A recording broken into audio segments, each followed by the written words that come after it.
Fuori dal comune l'operazione condotta da Carabinieri di Agrigento a 7 dipendenti dell'amministrazione comunale di Cianciana. Durante l'orario di lavoro i dipendenti si assentavano per fare la spesa, stendere i panni e dare da mangiare agli animali da cortile. Questo ha portato al provvedimento giudiziario con l'obbligo di presentazione alla polizia giudiziaria.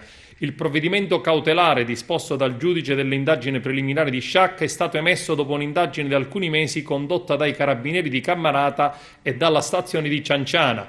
I primi sospetti si erano avuti nel febbraio 2017, quando ai carabinieri erano arrivate alcune segnalazioni di movimenti sospetti da parte di dipendenti comunali nel piccolo centro alle porte di Agrigento.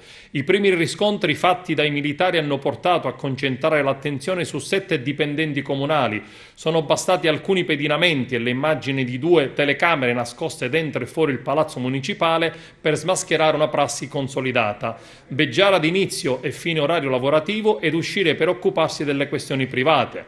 Video e fotografie hanno documentato numerosi casi di assenteismo posti in essere da parte dei 7 impiegati pubblici.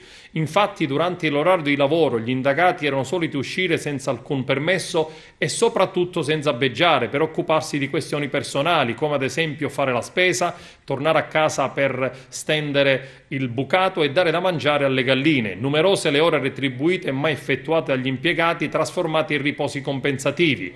Alcuni dipendenti attestavano falsamente sui registri delle uscite per motivi di servizio, quando invece si recavano in pescheria o al panificio. L'accusa per tutti è quella di truffa ai danni dello Stato e falsa attestazione di presenza in servizio.